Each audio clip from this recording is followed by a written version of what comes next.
Hello, everyone. This is the Mind of Lilith, and thank you for joining me today as I take a deeper look at the most recent episode of Love and Marriage Huntsville, Season 8, Episode 5.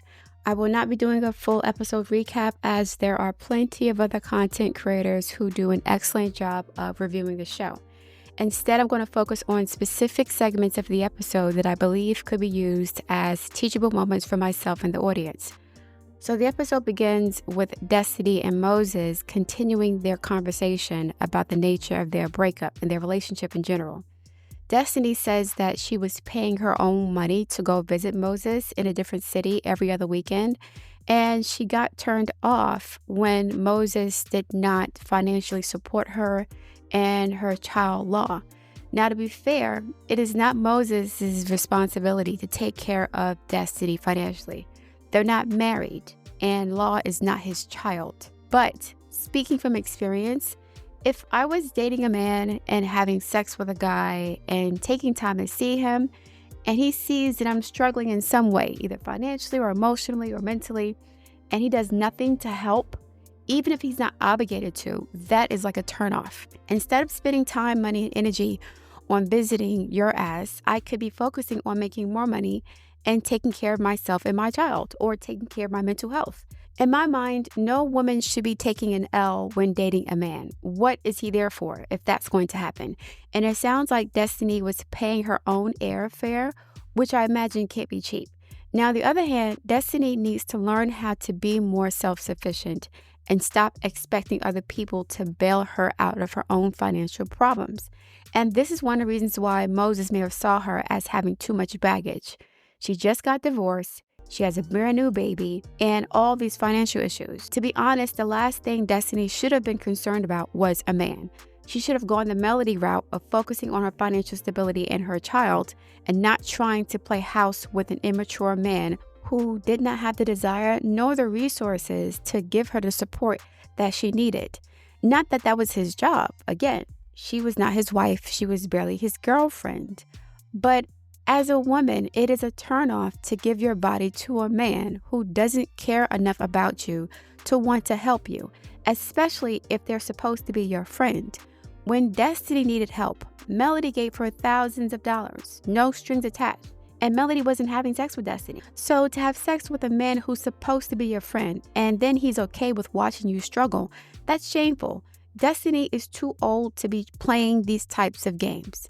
You have black men flying to Colombia and Brazil, the passport bros, to pay for sex with strange women. But Destiny, who knew Moses for 15 years, had to beg him for crumbs for support. I can see why Destiny said, fuck your birthday party. Moses probably expected her to buy the plane ticket, buy him a gift, and then send her home alone to her toddler with a wet ass and dry pockets. It is a good thing they didn't get married because they both want and need different things from each other. They're not compatible. Also, during this scene, I realized why I like Destiny on the show. I'm not saying that I'm condoning Destiny's behavior towards Melody if she was being inappropriate with Martell, or if Destiny betrayed Melody anyway. I'm not condoning that, but I'm speaking about the personality on the show. Destiny and Melody both reminded me of the women that I grew up with, family members, teachers, family friends, etc. These are women who spoke their minds confidently and respectfully and didn't try to coddle men's feelings. Unlike Kimmy and Trisha, Destiny doesn't try to downplay her anger to protect a man's feelings. She doesn't whine and try to sound all coy and cutesy when confronting a grown man about his bullshit. Imagine trying to protect a man's feelings when he doesn't give a damn about yours. Destiny will call a man out for his BS in a way that Kimmy and Trisha would not, because Kimmy and Trisha have made a conscious decision to do whatever it takes to stay married, including downplaying and dismissing their own negative feelings and experiences about how they're being ignored, disrespected, and disregarded in their relationships. And this is probably why Destiny and Melody are not married, because they're not willing to put up with BS for the sake of saying I have a man. I think Miss Nell will check Chris as well. Chris seems to be more laid back and calm in his older age. She also has a strong but respectful personality. I like her for that too. I don't want to see a bunch of Kimmys and Tishas on the show coddling and infantilizing themselves for the sake of the male ego, while their husbands don't even consider or care about how their actions are affecting their wives. I don't want to see that. So I'm glad that Destiny, Melody, and Miss Snell can provide some sort of counterbalance to Kimmy, Tisha, and what it seems like Trisha. Now, Sunni seems to be a pick-me also. And Sunni is doing way too much for somebody who only married her because she's insecure and jealous of other women. I'm not sure if Sunni is playing the victim for the cameras the way Tiffany, Destiny, and Stormy did when they first started the show, but Sunni is way too disrespectful for somebody who just got married to a man who conveniently forgot to wear his wedding ring when meeting up with his ex. And then Sunni said, "Oh, it's okay. I'll show her my wedding ring." To me, that meant Sunni is married and Moses is not. There are a lot of married men who take off their rings when they go out chasing for new booty. And one of the telltale signs of a married man is looking at his ring finger and seeing a tan line. If you see a tan line on a man's ring finger, then more than likely he just took his ring off. But Moses did not want Destiny to see that ring. He didn't want her to see it. I think he didn't want to trigger her. But also, I think that he doesn't really see himself as married, especially since he was dating all these different women when he was with Destiny. That's what he told Sunni. I don't know if Destiny knew that Moses had other women that he was entertaining. I don't think she would have spent her money to see a man at her age, in her situation, that she knew was messing around with other women. I think Moses may have told Sunni that Destiny was one of several women to make Sunni feel more special and to downplay his relationship with Destiny. I don't think that he and Destiny were going to go down the aisle at any point, but there's like a gray area. I think that they were trying to take things more seriously at one point, but the distance between them, the incompatible life goals and lifestyles, it got in the way. But I do think that Moses gave Destiny the impression that they were working towards something. And so if he gave her that impression, why would he act as if he was rotating Destiny in a carousel of different women? I think he told Sunni that to make her feel better about herself while devaluing Destiny at the same time. Like, Martell was doing with Melody and Ariane, right? Calling Ariane a peasant, but then trying to call Melody a whore to make Ariane feel better about calling her a peasant. So these men play these triangulation games, and a lot of women who are pick-me's fall for the triangulation because they want to. They want to believe their man is perfect. They want to believe that the other woman is the enemy and not the man that she's sleeping with. That's how a lot of these men know how to play women, and they will continue to dominate and control women like Sunni because they know women like her are very insecure and male identified, just like Derek Jackson's ex-wife. So Sunni is way too disrespectful for somebody who just got married to a man who forgot to wear his wedding ring when meeting up with his ex. As a matter of fact, Moses seemed a bit more empathetic to Destiny than Sunni, because Sunni, like most pick-me male-identified women, feel like they have to compete with other women, and they usually act like a barracuda with a lace front when they know that they're with a man who's a player, a womanizer, and a dog, especially if he's handsome. This is exactly how Ariane behaves towards Melody. Vicious, cruel, and no compassion for another woman and her struggles, all because she needs a man to validate her by putting her on a pedestal above other women. As I've stated years ago, pick-me women don't care about how poorly a man treats other women as long as he's treating her relatively better. Pick-me women don't care if a man burns down the entire village as long as he carries her body over the ashes of other women that he's burned. So Sunni asked Moses what Destiny was wearing, how she looked, because she knows her man has a wandering eye. Which brings me back to my previous point. I don't know if Moses was playing up his player ways to make Sunni feel like, oh, out of all these women, I chose you because you're special, right? And I don't know if he did that on purpose to make Sunni feel like she was better than other women, to absolve himself of the responsibility of being a dog and a womanizer and a player to Destiny. Like, Destiny didn't matter anyway. That's not a red flag. She was just one of many women. You're special. I choose you only. Those other girls meant nothing. So I'm going to get rid of all the other hoes that I've dealt with to be with you. that puts Sunni in a position where she feels like she can trust him more. She's safer with him. So I don't know if he was downplaying or exaggerating. Was he downplaying or exaggerating in terms of his relationships with other women? Was he downplaying it by as if Destiny meant less to him than she did? Or was he exaggerating by saying he had all these different women around? He had all these different women he was dating at the time he was with Destiny to make it seem as if she was irrelevant and that Sunni was the special snowflake that he chose above all others. So men play these kinds of games. At the end of the conversation, Moses tells Sunni that he didn't wear his wedding ring. And why not? Why wouldn't a newly married man who's still in the honeymoon stage wear his wedding ring to visit his ex? Because psychologically, he's still used to dating multiple women at the same time. Sunni was bragging on the ring as if it was some sort of trophy or victory over all the other women that Moses supposedly left behind. She's assuming that, number one, Moses isn't still messing with any of these other women, just like he was supposedly cheating on his first wife. And number two, Moses doesn't have any lingering feelings towards Destiny. She's assuming that. I think Sunni may have Cinderella syndrome. She may have lost a lot of weight or glowed up during her relationship with Moses, and that may have convinced Moses to marry her because for him, it may have meant that she was willing to do whatever it took to make him happy. And a woman who will do anything to make her man happy is easier to control and manipulate and weaponize against other women. Men like Moses love to marry women like Sunni because Moses knows that she sees him as the prize. He knows that he's probably the most attractive man she's been with. And Moses also knows that, like most pick-me women, if he cheats on her, her first reaction will be to blame herself, and then she'll blame the side piece for seducing her man, and then she'll ask him what she needs to do to be a better wife so that he doesn't feel the need to cheat. More than likely, Moses will not hold Sunni accountable for anything because in the back of her mind, she knows that he can do much better than her. And I'm not saying that Sunni is unattractive, but in my opinion, attractive men have a lot more power than attractive women, and for a lot longer. Because women are more competitive against other women than men. And yes, there are men who hate on other men and will even kill other men out of jealousy. But because of perceived scarcity and male worshiping socialization and daddy abandonment issues, women, and in particular Black women, are more inclined to bite, scratch, and claw at each other over a man. They want to win over other women, not just because they love that, but because they need to believe that they're better than the other woman. And I will say that Destiny played herself in a situation.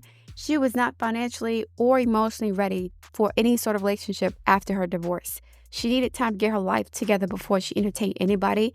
She should have focused on her own healing and her own finances after the divorce, like Melody did.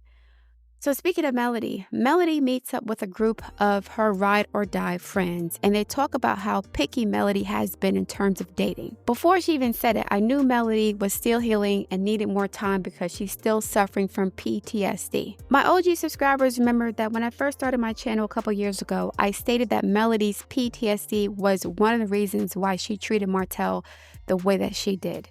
Even last year, I stated that Melody wasn't fully healed, and people said that I was being negative and casting a shadow over Melody's blessings.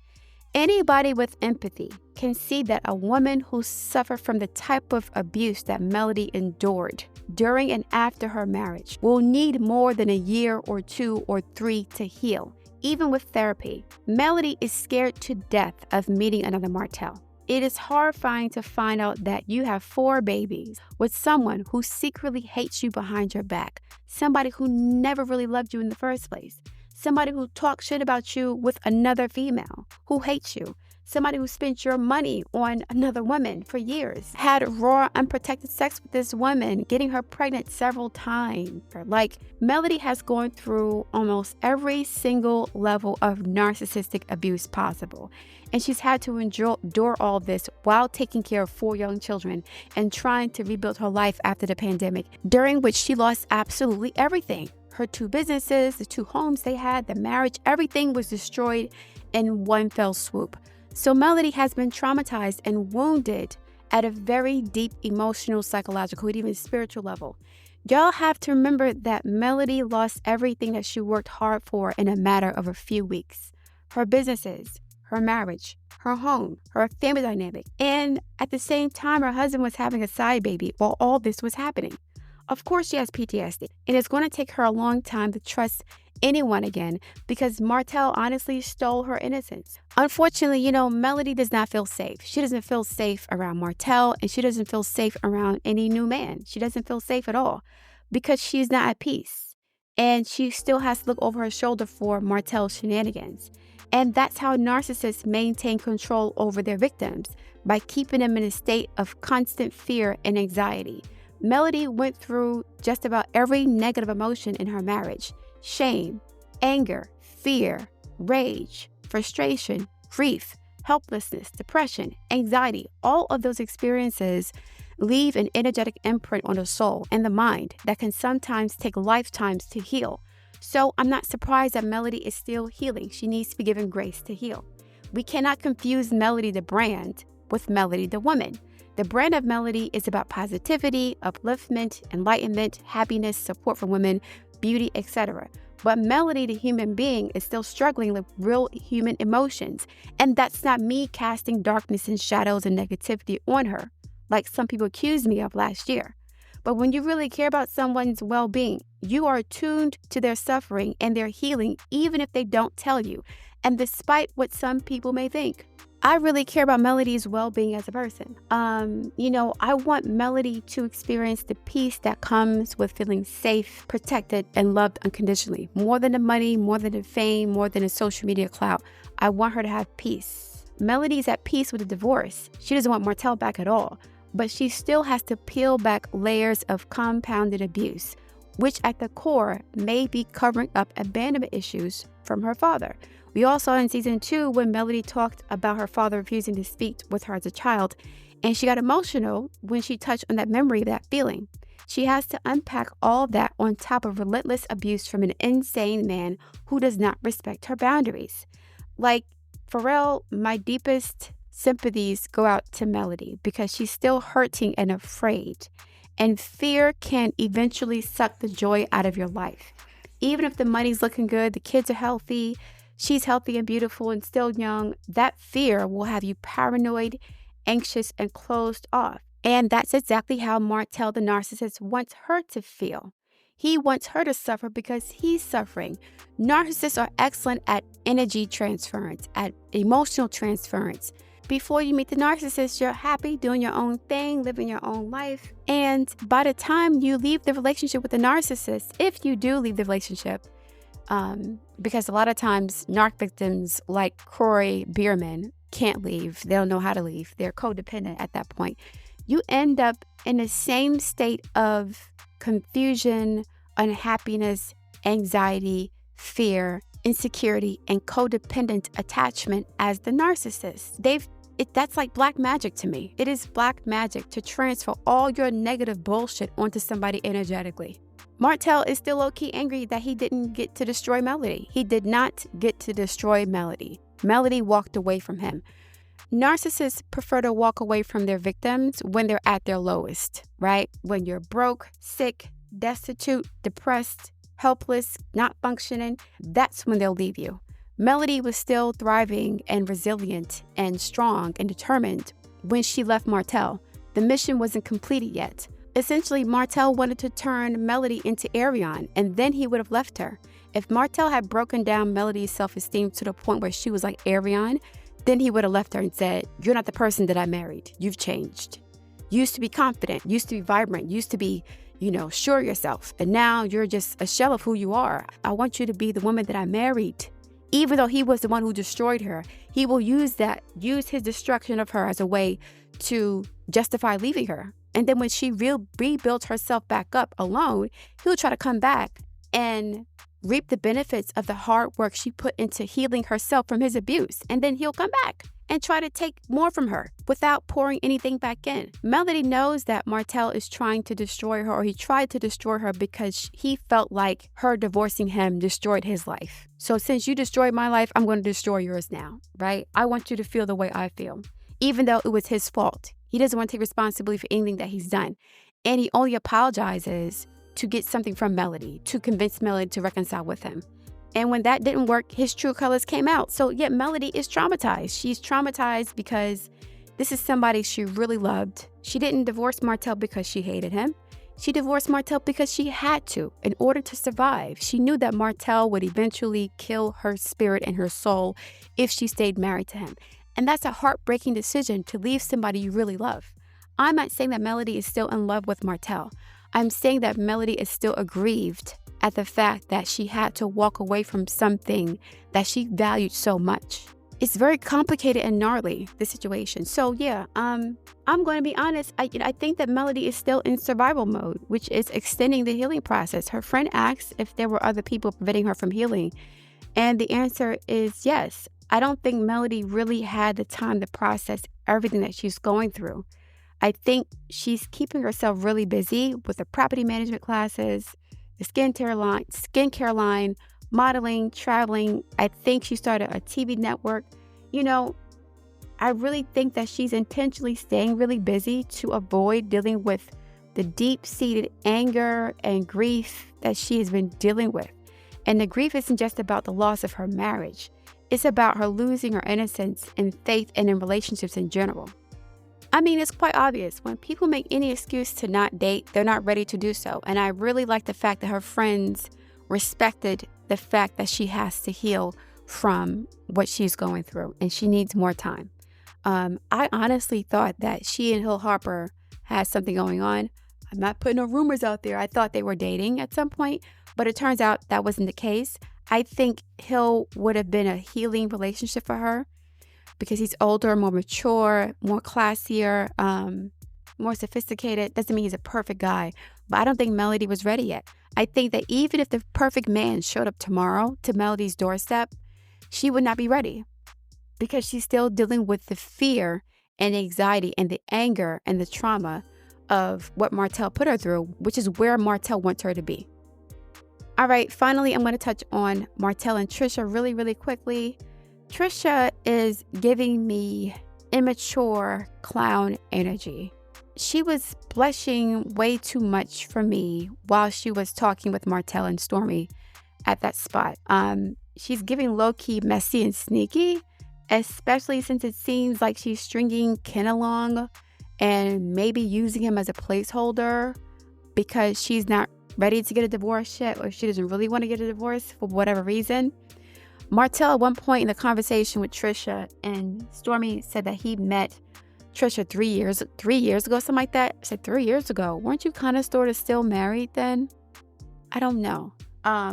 Whatever the case may be, she knew his brother, Montez, I think his name is Montez, who's back in jail. And Martell acted like he didn't know her. Why would you do that? And the way she reacted was very weird. I'm like, okay, are you weird because you're weird? Or are you weird because you have something going on? And I'm not saying that Trisha's a bad person or a cheater, but her energy seems to be messy and sneaky. Like, she doesn't speak. She's very strategic or she's very intentional about not speaking. She may use silence as a weapon, in my opinion. Now, I'm not the kind of person that says that a woman in a relationship should not smile with a man. That's ridiculous. But she was doing more than smiling with Martell. She was like blushing as if she was either attracted to him or they had some sort of history between them that was not just platonic friends. I don't know if she dated Montez and had a crush on Martell because he was married to Melody at the time. Like, Martell met Melody while they were in college. So it wasn't like, I think she said she met him in high school, Montez in high school. So she knew him before he got to college or right as he entered college. They have a history. Martell's a messy person, so I wouldn't be surprised if he did anything with her. But Kenny was asking the right questions like, yo, okay, I don't want people thinking that my girl is out here, with strange men. But I'm curious to see Ken's reaction to the way Trisha was obviously blushing around Martell. And Martell glanced at the camera like, what's going on? And I'm going to be honest, Trisha looks like his type. Well, Martell doesn't really have a type, to be honest. Trisha's brown skin with, a nice body. Everybody kept talking about her body. I'm like, is it that serious? Her body's nice, but it's not all that, I guess. She's built like Ariana and she has the same complexion. So I wouldn't put it past them to do that to mess with her, but it's just weird. Her energy is annoying to me. I don't know, it's annoying.